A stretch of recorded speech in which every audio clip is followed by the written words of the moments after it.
राष्ट्रवादीचे आमदार छगन भुजबळ उद्या मंत्रिपदाची शपथ घेणार। उद्या सकाळी 10 वाजता राजभवनात शपथविधी होणार। भुजबळांना अन्न व नागरी पुरवठा खातं मिळणार।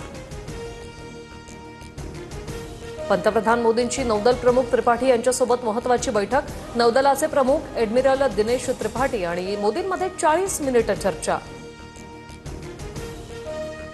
पाकची पाणीकोंडी करण्यासाठी तालिबानकडून हालचाली सुरू। तालिबानच्या अधिकाऱ्यांकडून पाकला जाणाऱ्या पाण्याची पाहणी। कुनार नदीवर तालिबान धरण बांधणार।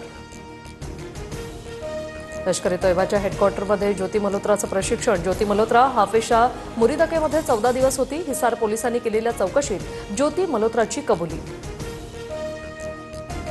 11 दिवसात हरियाणा पंजाबमधून पाकचे 12 गुप्तहेर पकडले। अनेकांचा पाकिस्तानी दूतावासाशी संपर्क। अटक केलेले सर्व गुप्तहेर 20 ते 35 वयोगटातील। शेतकऱ्यांना सिबिल स्कोर मागू नका। मुख्यमंत्री देवेंद्र फडणवीसांनी बँकांना फटकारला।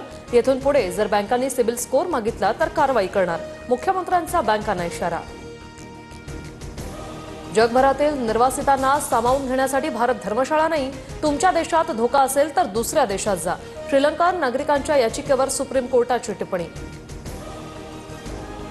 राहता तालुक्यात वादळी वाऱ्यासह जोरदार पाऊस। वादळी वाऱ्यामुळे मोठ्या प्रमाणात घरांचं नुकसान तसंच झाडं कोसळल्यामुळे वाहनांचंही मोठ्या प्रमाणात नुकसान।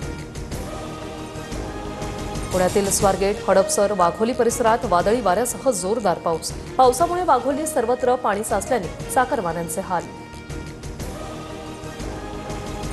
मुंबईत 8 जणांना कोरोनाची लागण झाल्याचं समोर। अभिनेत्री शिल्पा शिरोडकरलाही कोरोना तर देशात 93 सक्रिय कोरोना रुग्णांची नोंद।